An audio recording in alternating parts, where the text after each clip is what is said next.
You're listening to the Inside Syracuse Basketball podcast presented by Kraus Health, the exclusive healthcare partner of Syracuse Athletics.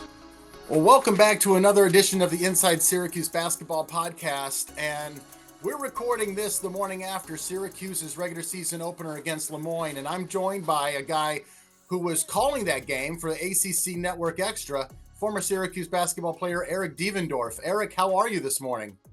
I'm doing good, Mike. I appreciate you having me on. Well, I appreciate you coming on. I talked with you last night before the game and said, hey, how's your day looking like? Let's talk Syracuse basketball the day after the opener. It'll be fun. Right. I don't know about fun anymore, Eric. Syracuse escapes with an 86-82 win over Moyne, and quite frankly, they didn't look good. I was wondering what your just general impressions were of the Orange last night. Yeah, I mean, they came out flat, I mean, we know they have talent and depth and they could, score the ball, but two questions that, I had personally and all season long, I think is going to be big for them is defensively and rebounding the basketball. Yeah, they did a great job, not a great job, but they did a decent job rebounding the basketball yesterday. And I don't think the margin really showed how it really went, but defensively they just looked really bad.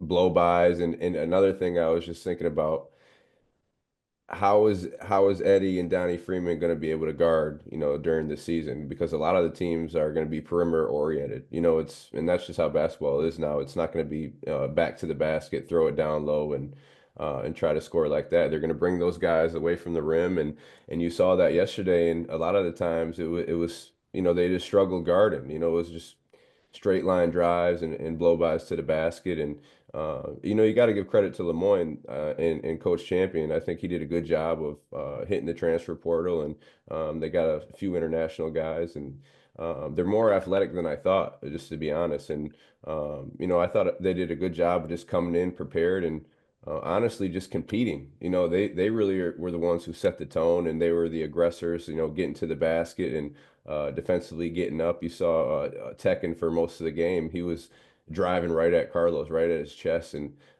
he was kind of living in the paint for a little bit, 2 feet in the paint and making plays for himself and his teammates. So yeah, there's a lot of question marks going forward into the season for Syracuse, and but defensively and rebounding, that's two things that they definitely have to shore up.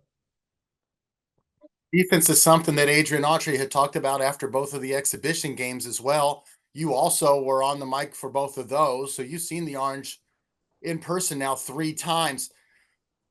Even when they were talking about the defense being an issue in those 2 exhibitions, I was still shocked that Syracuse wasn't able to raise their level of play in a regular season opener. To give up 82 points to Moyne, to allow the Dolphins to score or shoot 49% from the field, that just shouldn't happen. I mean, the Syracuse guys should be able to defend Moyne's guys. Yeah, I mean, you would think, but again, I mean, it's a different landscape in college basketball. I think just with the transfer portal, a lot of guys are going to, what would be considered mid-major schools, and whether they're going down or up, whatever it may be, these guys could play, and they showed it last night. They went out there and competed, and I was saying this to Matt Park yesterday on during the game.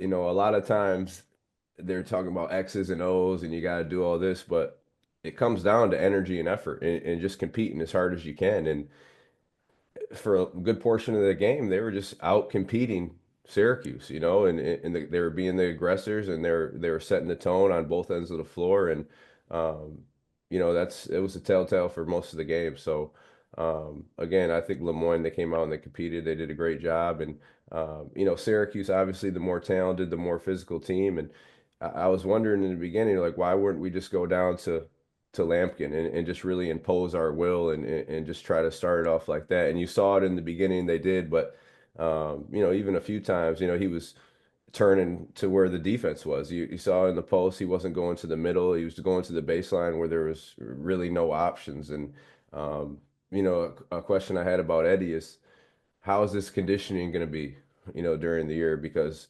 again, they're going to play like this in conference play, Syracuse, I think they want to be an up-tempo team as well, but um, how is that going to look with with Eddie and with Donnie Freeman out there, and because even Donnie struggled, guarding the ball out on the perimeter. We know he's an athletic guy, but he just wasn't moving his feet well last night. It was just it wasn't even herky jerky stuff. It was just straight line drives, and they were just opening up and giving guys lines to the basket. So that's something Red is obviously going to address, and something that they have to be better at going forward. Absolutely, they do.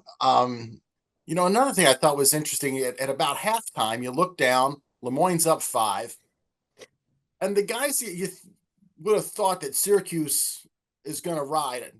And then the guys that they'll lean on are their 2 returning starters. They're veterans. And JJ has 4 points. JJ Starling. Chris Bell has 4 points. They really hadn't impacted the game offensively at all. And I was wondering was that something Lemoyne did to take him out, or was Syracuse just not making an effort to get the ball to the guys that needed it? Again, I mean, this is another question I had. Like, they got a lot of talent, they got versatility, they got depth, but who's going to be the guy when you get into those situations where nothing's happening, or you're down, end of the shot clock situation? Who's going to be the guy where you go to the ball? Who's going to be the guy asking for the ball? And in my mind, it would be JJ Starling, because he's really the only one on the team, Mike, who has the ability to get by and, change direction and get to the basket. I mean, you see Chris Bell, he showed a little bit more balance in the second half, and I think he does have the ability, but overall, it's really only one guy that you could give the ball to and say, go ahead. And that's JJ. And he has to do a better job of just being aggressive.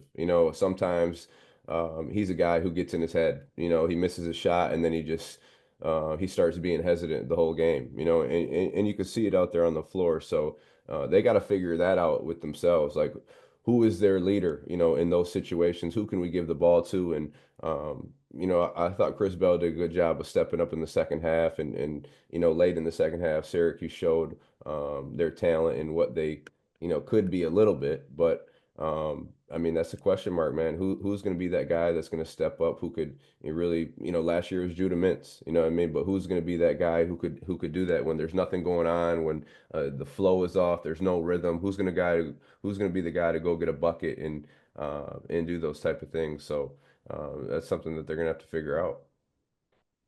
You want JJ possibly being that guy, because Chris Bell, if there's a gap, Chris can explode through it.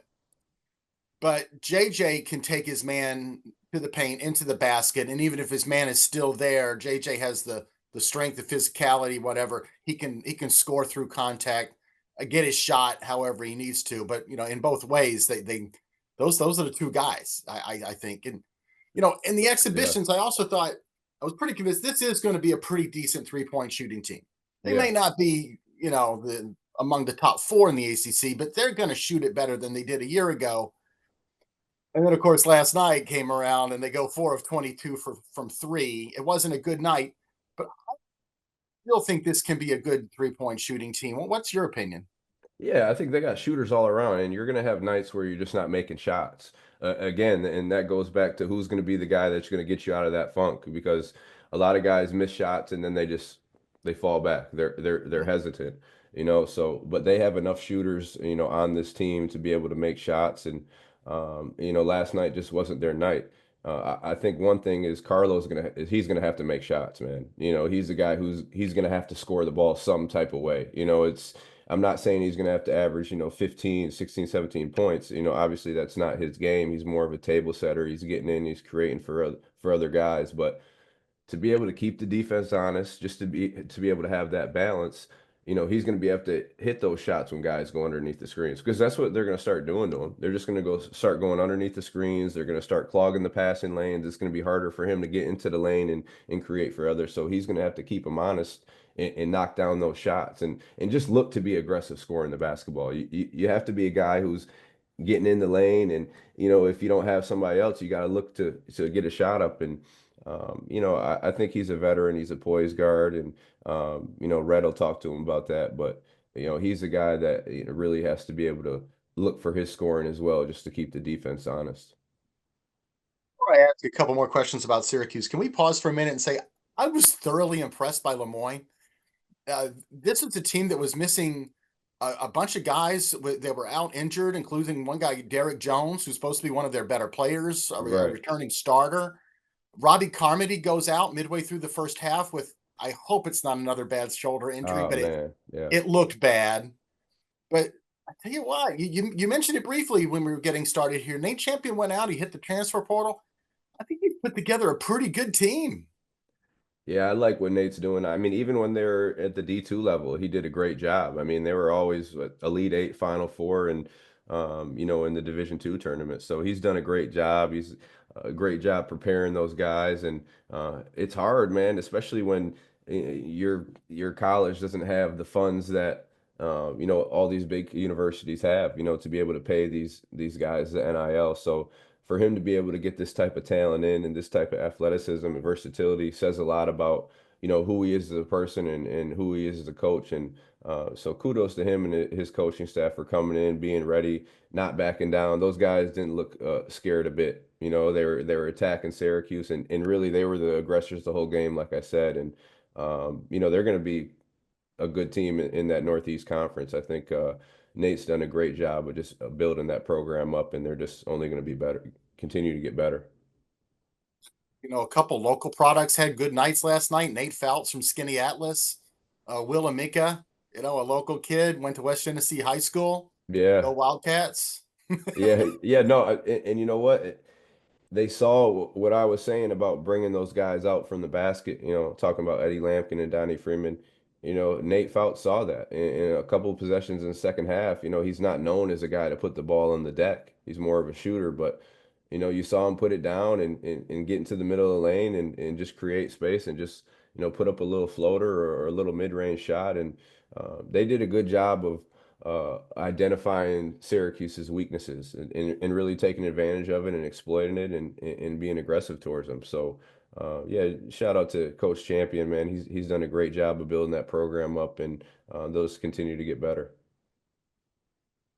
You mentioned how Lemoyne's brought in some transfers, but Syracuse last night, man, the guy that saved the day for the Orange was the transfer, and not one of the maybe high profile guys. I mean, Eddie Lampkin and Jaquan Carlos are in the starting lineup and everything, but it's Jier Davis, the transfer from Delaware, 22 points and 12 rebounds off the bench in his first game in an Orange uniform. I mean, without him, Syracuse loses. Yeah, no question. And those first two exhibition games, he just didn't look comfortable in the role that they need him to be in. He was settling for 3-point shots, and we know at Delaware he was the guy he was the man. He was the guy who had the ball in his hands, and he really had the freedom to do whatever he wanted to do. He's going to have a different role here at Syracuse. I think he's a guy who has to start inside, and if you do get those opportunities to shoot threes, yeah, you could take them. But he imposed his will yesterday. He's got a big, solid body, and yesterday he did a good job of getting into the mid post and kind of just working his way down to the basket, using his body to create space, and then just having balance and control off that bump. And he saw a lot of turnarounds and a lot of fadeaways in that mid post paint area. And then he did a good job just being aggressive at the basket, getting offensive rebounds and, finishing strong and going up. And that's his role for the team. Like he could be that enforcer and that intimidator. And I think if he starts, around the basket and, getting those easy buckets and, just playing with that contact, those 3-point opportunities will be there, whenever he wants. So, I mean, yeah, he did save the day yesterday. He was a guy who was really consistent from beginning to end of the game. I did not expect that at all. I mean, because with the way Lemoyne was going to play and make life hard for Eddie Lampkin defensively, Syracuse was going to have to find somebody else to play either the 4 or the 5 out there. And Jair really stepped in and just did a magnificent job. I mean, in addition to the points and the rebounds, I thought if anybody played decent defense last night, it might have been Jair. Yeah, I mean, again, he's a physical guy, and he did what he excels at. He used his body, he used his physicality. He was around the rim. He wasn't afraid of the contact, and That's what he needs to do for the Syracuse team. He just needs to be that physical presence. And it was funny. I was talking to general manager Alex Klein. He was almost saying he needs to be like a PJ Tucker-esque, type of player. Not bad. And I could see that. And, because PJ Tucker was a guy who was physical, he was a defensive minded guy, he was around the rim, but when he has opportunities to, hit the corner threes, he took them and he made a lot of them. So I like that comparison. And I just think if he could just be that physical presence, be that guy inside and work his way out, he'll get more comfortable with Syracuse in that role. Syracuse could also use it if they found a PJ Tucker type guy who wouldn't mind being a little bit mean. Yeah. Play And with that's, some attitude out there. They're all yeah. nice. Mike, we've been talking about that, for years. Like, and all these kids are good kids, man. They They're are. great. You talk to them and they're polite and we love that, But when you get on the court, it just has to be a edge about you. You know what I mean? To where I'm not saying you necessarily have to talk trash. You don't have to do all that, but show some passion, show a little bit of emotion. And you saw it from Jier Davis sometimes, getting the and one, just screaming, clenching his fists. And you have to play sports like that. You have to show me that you're engaged and that you love to do it and that you love being out there rather than just kind of going up the court, just, lackadaisical lollygagging. Like you have to play with the type of edge to you, because when you do that, now it goes to your teammates and they feel that type of energy. They feel that passion, so yeah, it's something that I'm sure, Red and the coaching staff are talking to about. But again, it's not something that you're just going to go out there and do right away, because that's not who these kids are, But they do have to find that one guy who could be that enforcer, who could be that intimidator, a guy who's just going to bring a little bit of edge to the team. And Jier Davis, he showed it last night a little bit, and hopefully he can, continue that throughout the year. He looks the part. He's strong and everything. If you talk to Jair, he's the sweetest kid in the world, man. He's Yeah, awesome. yeah, exactly. Well, Yeah. he's just a good kid, man. But when you get out on the court, you could be a different guy, on the court. I was a different guy on the court. You know what I mean? And people who didn't know me, and if they only see me play basketball, they would think, oh, this guy is one of the biggest a-holes you'll ever meet. You know what I mean? Which was fine with me. That's just like the streak I had when I get out there. It meant something to me. I was super competitive, and I wanted to go out there and win every single game. And that's the mindset that you have to have as a basketball player, or whatever sport you're playing. You guys are going out there to try to win, and you got to have that competitive streak in you. When the game is done, you can be the nicest person in the world, but when you step in between those lines, it's time to go to war. If this had been a game between Syracuse and like anybody in the ACC, we would be zeroing in on one play last night, I think. But we haven't really talked about it a whole lot because it was Moyne, so we got to dissect the whole, box score, I guess. But Chris Bell, seconds after letting his guy come off a screen to hit a critical three with about 23 seconds to go, a few seconds later, probably about 7-8 seconds to go in the game, Lemoyne's got the ball. They got a chance to win with another three. And here comes that Lemoyne player, Paul's Bagatzis, Yeah. and he's coming off this. And Chris Bell, who's not known for his defense, he came in and he powered his way over that screen and he blew that play up. I would love to dissect that play more, but what did you see from where you were sitting courtside? Well, it was a play that they obviously needed. It was a situation. It was a crucial situation where it was like a life or death situation as far as the game goes, right? And we needed it, but you have to have that same desperation and intensity throughout the whole game, and every single play. And when you could, have that same type of desperation like Chris Bell did at the end of the game, and you put it throughout the game, now you're just totally different. You're a totally different player. You're a totally different team, and we know they're capable of doing it. But I don't know if they came in the game thinking it was just going to be a cakewalk or whatever it is. But these teams coming in early on, they don't get opportunities like that to play in the Carrier Dome or the JMA Dome now. Sorry. All the time. Don't worry about Right, it. right. They don't get Believe these. me, everyone listening to the podcast just said, "Hey, Eric pulled a mic." Yeah. I mean, that's what I'm used Carrier Dome, man. But they're not going to get these chances to come in and play like that. So they're going to come in and play their butt off. They're going to compete, and that's what you saw from Moyne. So Syracuse has to have a little bit more sense of urgency, especially on the defensive side of the ball. And you look at Chris Bell, he's long, he's wiry, but he's a bigger kid than you would think when you stand next to him. He has high shoulders, like he's long. He has that NBA basketball build from the wing position. 6'7", he can move, and he's probably the most athletic guy on the Syracuse basketball team. If you've seen him, I mean, I've worked him out in the summer, and I've seen him over in the summer. I mean, his head is above the rim. When he goes in and he dunks the basketball. So he has to be able to showcase that on the defensive side of the ball, and not just look to become a scorer or a shooter. Add balance to your game offensively.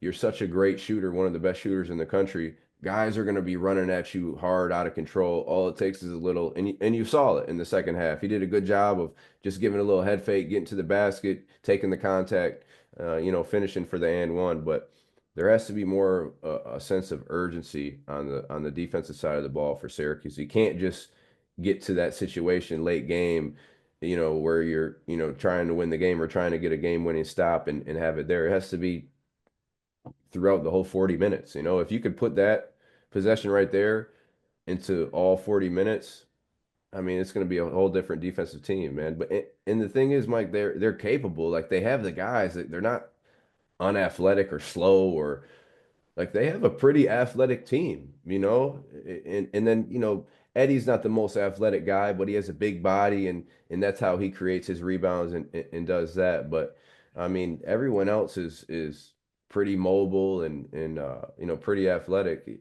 You would think that that's a recipe to be a good defensive team, so they just have to create more of a sense of urgency on the defensive side of the ball and be consistent with that, every possession.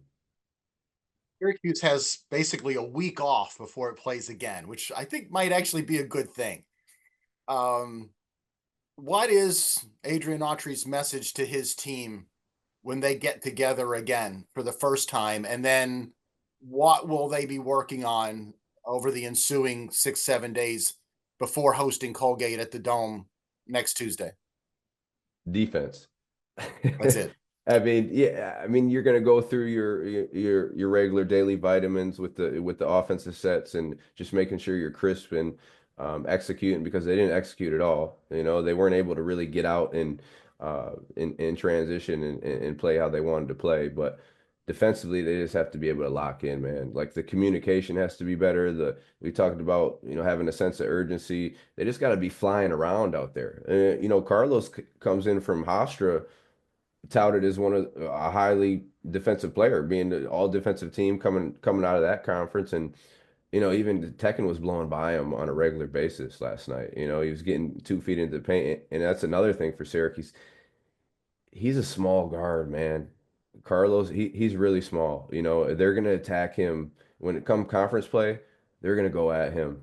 They're gonna go at him, and if he's gonna be a guy that plays 30, 35 minutes, every night, that's gonna be something that Red and the coaching staff are gonna have to look at. Are they gonna have to, switch him or put him off? Well, I don't know, man, but they're going to have to figure that out defensively, because, if he's a guy that's in foul trouble every single game, that's not going to sit well with Syracuse, because who was backing him up? I mean, who we saw JJ, and we know last year he handled the ball a lot, but that's not what he wants to do. You know what I mean?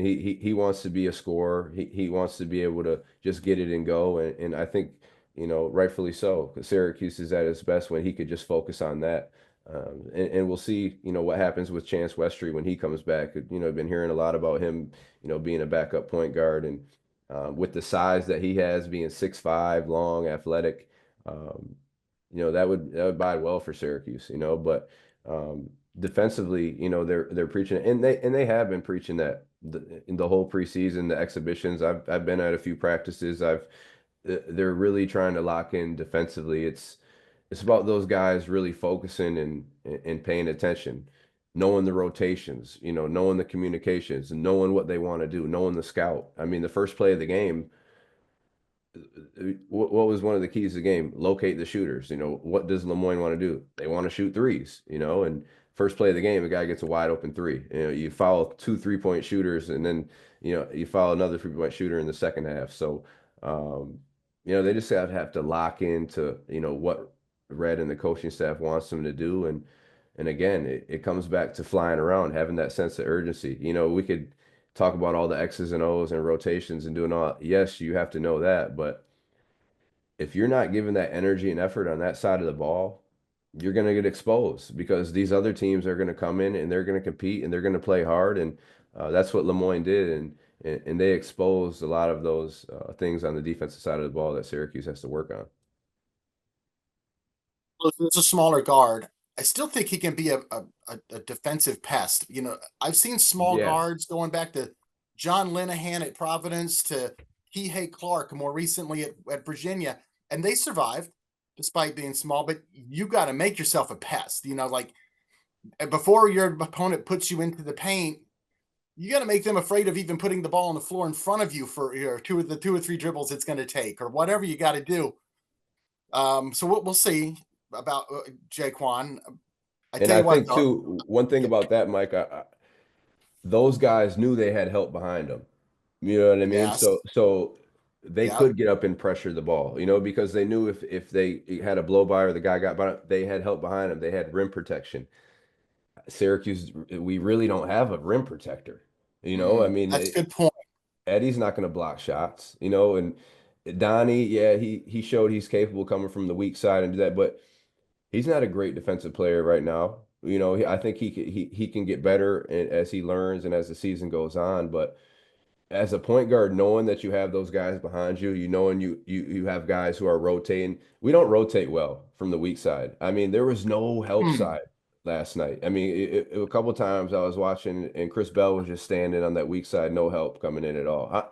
It was probably 4, 5, 6 times where guys were just going in as they got by, and it was an uncontested layup. Will Amika, Nate Faust, a couple of those guys. So, and that goes back to the rotations and just being aware. Guys are just sitting there looking at the ball and watching them get to the rim. So, I mean, it just makes a point guard a little bit more comfortable when you know your guys are locked in. You're going to have those rotations and you have that rim protector. And Syracuse just doesn't have that right now. Excellent point. I guess that's why you're doing all the TV analysis now, Eric. You're becoming Yeah. you really are. I don't get often a chance to watch you because I'm usually at the games you're doing. So unless I've DVR'd them, but I keep hearing how great you're doing. And I tell you what, I'm going to give you a chance now. Let everybody out there, all the Syracuse fans, know what big game you're going to be doing. I believe it's for the ACC network coming up this weekend.